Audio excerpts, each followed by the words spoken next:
Yes, good day. Sarkin here, your teacher for the day. Our topic for today will be the basic foundations of math, which is real numbers. So, in our day-to-day living, really, numbers po is na-involved na po sa buhay natin. From the moment where we were born until the moment we're going to die, it purely involves numbers. From your birth certificate going to your death certificate. So, ano ba yung gamit ng numbers sa buhay natin? At the same time, what are those different subsets and subcategories of numbers? So, kailangan natin malaman po yung mathematical term rather than the common term. Because in the board examination po, the PRC will not ask you which of the following is a whole number, which of the following is a fractional number. No. They know for a fact na alam nyo na yan. What they are asking you are those mathematical terms.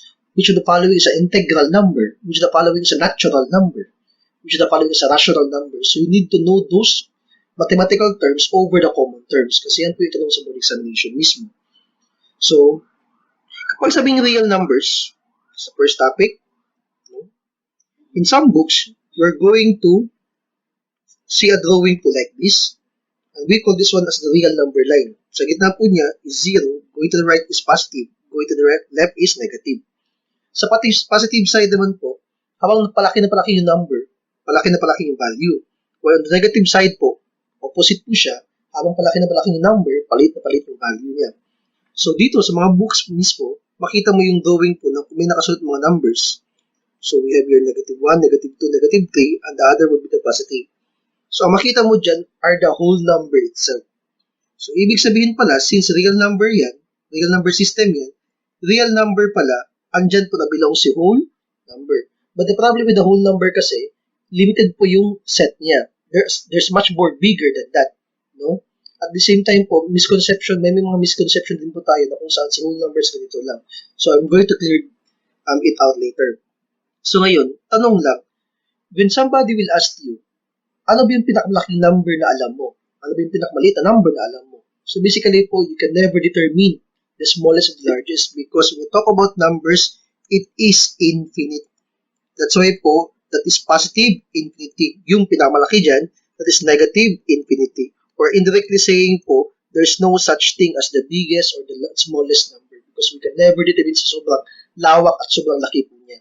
So sobrang laki at saka lawak po niya, kailangan natin subset at saka subcategorize mismo.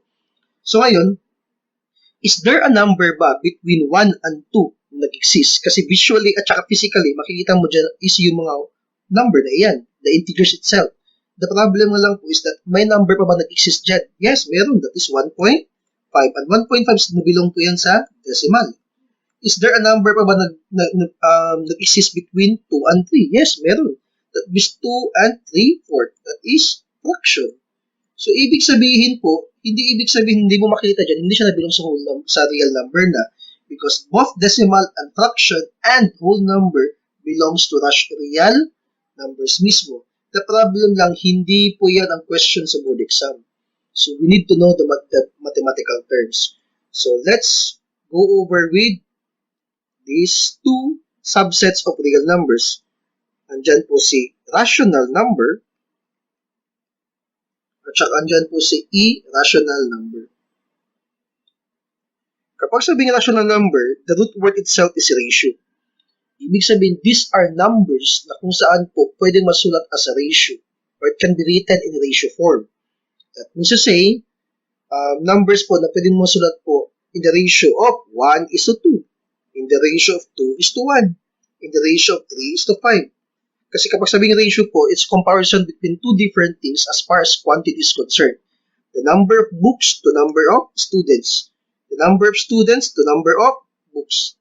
The number of girls to number of boys. So you're comparing the quantity of boys and girls, the quantity of girls, books and students, as far as with their, ilan ba yung value niya, ilan ba sila, yung quantity mismo, ang pinag-usapan po, ang gi-compare mismo na ratio. So dito, ang pinakaunang subset po ng rational number ay si integers. Okay? Kapag sabing integers po, mas malaki po siya compared to whole number. Because integers are those non-fractional and non-decimal. Hindi siya fraction, hindi siya decimal. So more or less po, siya si whole number. The problem with the whole number, mas maliit yung source niya. Kasi sa integers po, is greater than the whole number. Or in fact, si whole number po is andyan under andyan po under kay integers si whole number. So, ano ba pagkakaiba sa dalawa, sir? When you talk about whole number po, ito yung common na ginagamit natin. Yes, we have 1.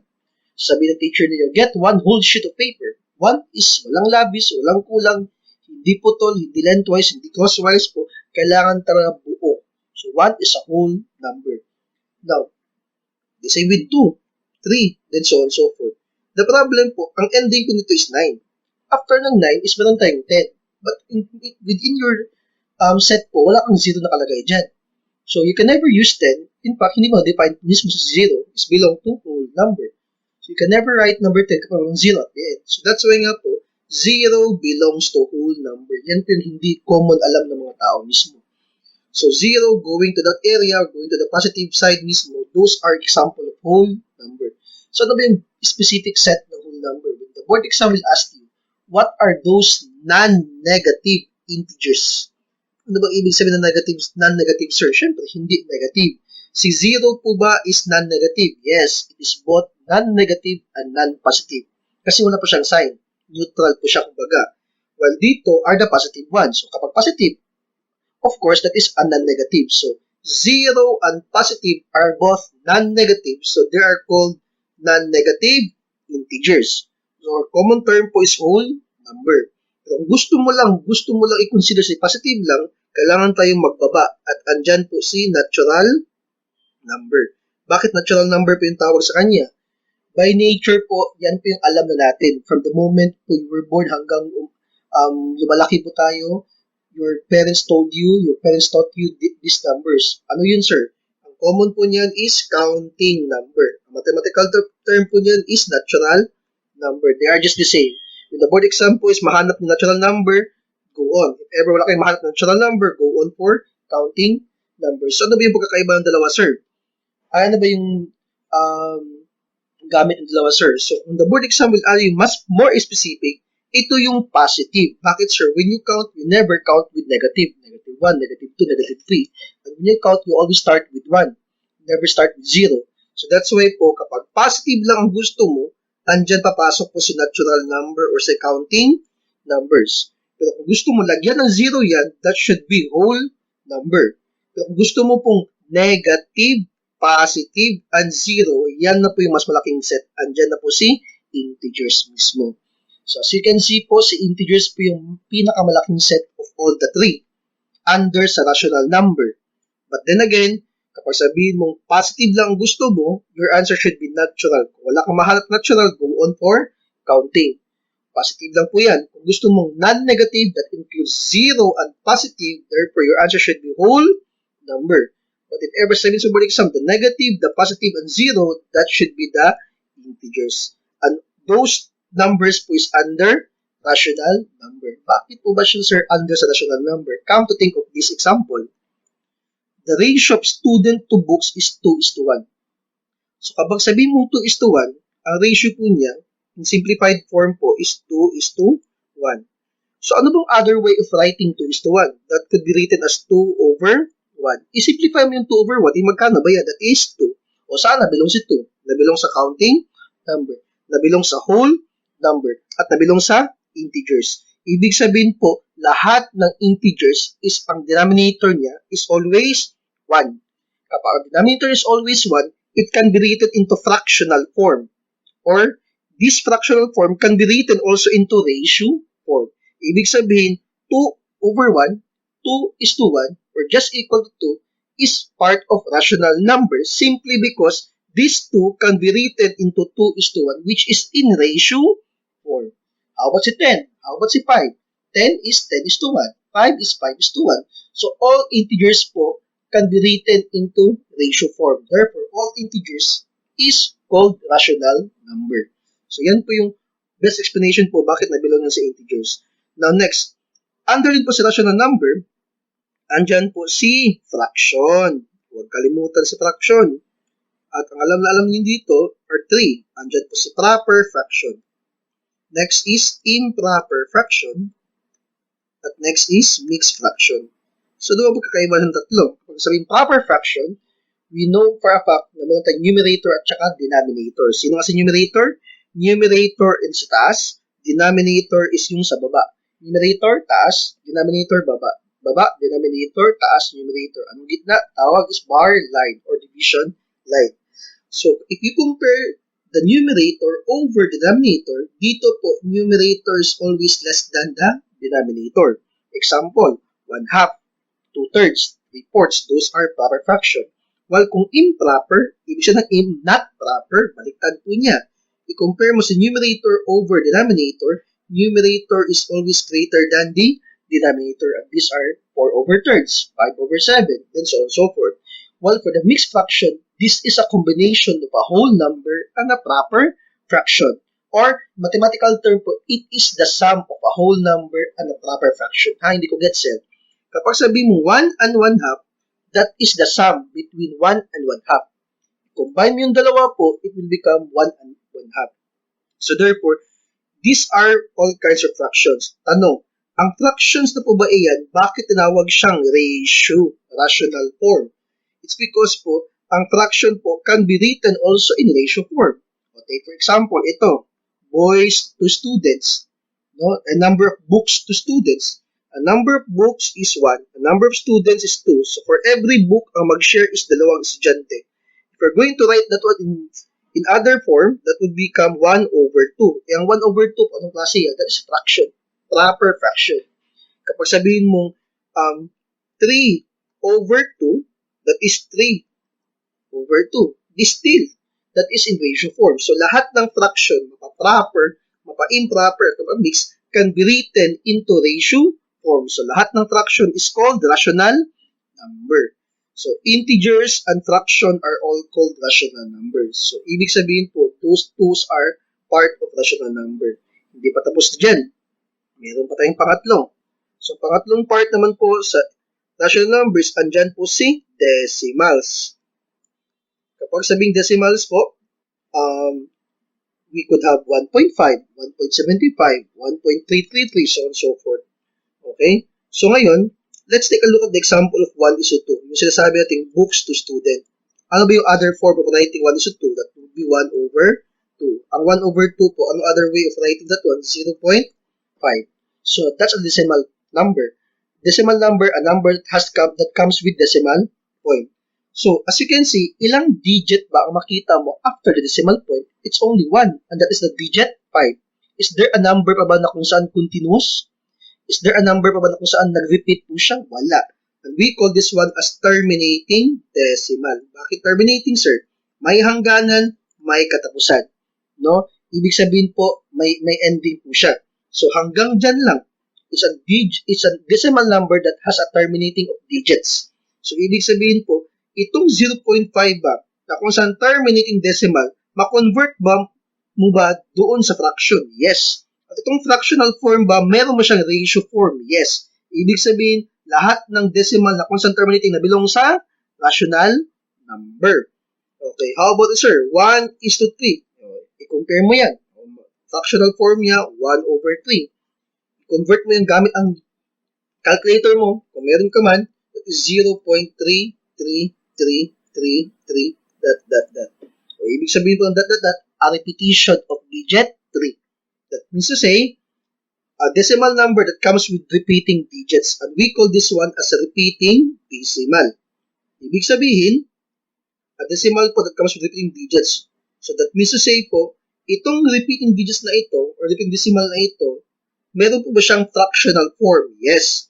At kung may fractional form ba siya, meron ba siyang ratio form? Yes. So ibig sabihin, both terminating and repeating, na belong po yan sa rational numbers simply because these are the decimal numbers na pwede mo siyang magawa as a ratio. So the best explanation or the simplest explanation talaga, anong difference ba, sir, ng rational at irrational? It's because si rational po can be written in ratio form, while si irrational po cannot be written in ratio form o wala po siyang ratio form. Okay? So again, integers, rational. Fractions, rational. Decimals, rational. All of them are all called rational number. So ngayon, sir, ano ba yung meron sa irrational number? Ano ba yung pagkakaiba, sir? Okay? So kapag sabing irrational na numbers, ang best example niyan si pi. No, alam na alam natin po, ang value ni pi po is 3.14. Or some books would use 3.1416. The problem po, this is not the exact value of pi. Bakit po sir? Hindi exact, that is just approximation. Ibig sabihin approximation po, that is estimation lang. Hindi pa siya exact talaga because if you're going to consider the value of pi talaga, kulang pa yung space ng screen na ito para mapuno, para ma-occupy mo yung value ni pi because the value of pi is non-terminating, walang katapusan. At the same time, if you look at the numbers po, wala pong nag-ulit-ulit dyan. Therefore, it is also a non-repeating decimal. Decimal number po siya because it comes with decimal point. Ibig sabihin po, non-terminating and non-repeating po na belong si pi. Hindi siya nag-ulit-ulit at wala siyang katapusan. That's why it's called irrational number. Bakit sa'yo? Kasi nga, wala siyang ratio. Hindi siya masulat as ratio. Sige daw, sabihin niyo sa akin, give me a ratio form of pi. Give me a fractional form of pi. Give me a ratio form of pi. Wala. Because pi belongs to irrational number. Ano pa yung example, sir? Square root of 2. I-compute yung square root of 2, it's 1 point something na iyan. Yung something na iyan is also non-terminating and non-repeating. That means to say, pi and square root of 2 belongs to irrational. So, sir, lahat ba ng square root, sir, are irrational? No. Square root lang po of prime numbers. No? So, square root of 2, square root of 3, square root of 5, square root of 7. Kasi sabihin mo square root of 4, square root of 4 is magkano, sir? 2. And 2 belongs to what? Integers, counting numbers, natural numbers. At itong 2 is equal to 2 over 1. At ang 2 over 1 can be written into 2 is to 1. Therefore, nabilong yan sa rational number. So, hindi lahat ng square root po are irrational. Some of the prime numbers po na square root po niya, those are irrational numbers. So, ngayon, let's distinguish the two. Let's have a conclusion for the two. Rational numbers can be written in ratio form. Irrational numbers cannot be written in ratio form. Ang tanong, sir, merong bang irrational na whole number? Sagot, wala. Kasi kapag whole number, automatic, may ratio siya, automatic rational number siya. Sir, tanong, merong bang irrational, sir, na fraction? Wala. Kasi kapag fraction, it can be written into ratio form, automatic po, rational number din siya. Tanong, meron bang decimal, sir, na irrational? Yes, meron. Because si decimal po, 4 po sila lahat. 4 na klase. Andyan si terminating and repeating. At nabilong yan sa rational. Lagyan mo ng word na not terminating, not repeating, mabilong na po yan sa irrational. So, therefore po, hindi lahat ng decimal na belong sa rational. So, ang kalahati po niya, ang 2 sets po niya is andun sa irrational, ang kalahati po is andun naman sa rational. So, those are numbers under real numbers. Ang tanong, sir, bakit tinawag siyang real numbers po? Simply because we're going to apply it in our real life. No? Pupunta ka sa palengke. Mabili ka ng kalahating kilo isda. What is kalahati? 1/2. And what is 1/2? Fraction. At what is fraction? Rational, irrational, rational. So, what is rational number? Real or hindi? Real number. Tanong, yung 1/2 na yan, na-apply mo ba sa totoong buhay mo? Nakabili ka ba ng totoong isda? Nakabili ka ba ng totoong bagay? Na-apply mo ba sa real world? In real life? Yes, that's why yung 1/2 is what we call a real number. How about 0? Have you experienced ma-0 ka sa quiz? Yes.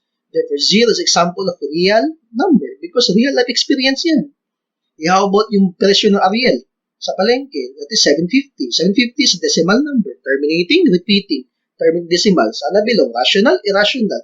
Rational. Saan na bilong sa rational? Real numbers. So, all those numbers that exist at the encounter mo sa buhay mo are called real numbers. Mapa-rational or irrational po, those are real numbers. Ang tanong, sir, is there a number na kung saan po outside real number? Yes, we call that one as imaginary number. Bakit imaginary, sir? Kasi hindi po siya real. Never mo na-apply sa buhay mo ito. Never mo po nakita at saka na-encounter. Sino ba sila, sir? Andyan po si square root of negative 1. Eh, magkano pala yan, sir? Is equal to I. I-input mo yan sa calculator mo, it will become po math error or syntax error. Bakit po sir? Never yan naka-input sa memory ng calculator because yung calculator mo is totoong bagay yan. Ginagamit ng totoong tao sa totoong buhay. Therefore, it can only compute real numbers. Never mo makita yung square root negative 1 dyan or yung I mismo. Punta ka sa palengke, makabili ka ba ng kalahating kilong isda na kung saan, oy, suki, mga 100i lang ito, 100i. O hindi natin ng sardinas, 1050i. You can never encounter this kind of number in real life. But then po, nag-exist po ito sa mathematics. And these are called imaginary numbers.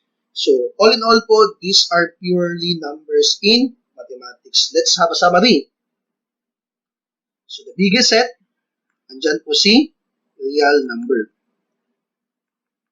Yung dalawang subcategories niya, andyan po si rational number at saka si irrational number.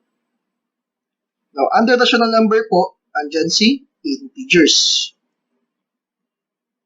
Tapos, under integers po, andyan si whole number, which are the non-negative integers. Kung gusto mo lang positive lang, andyan si natural number.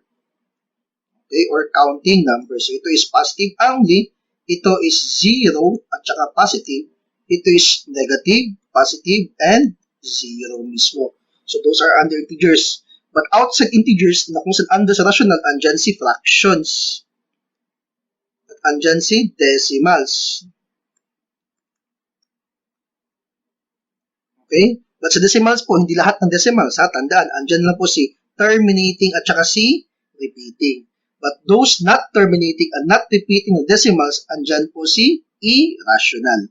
So, not terminating at saka not repeating. Okay? So, decimals po, andyan po si irrational. So, those two belongs to real number. But outside real number, andyan si imaginary number. So, those are all numbers in mathematics.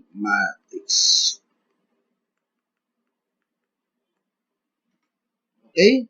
For any questions and concerns po, you may put your comment below. Thank you.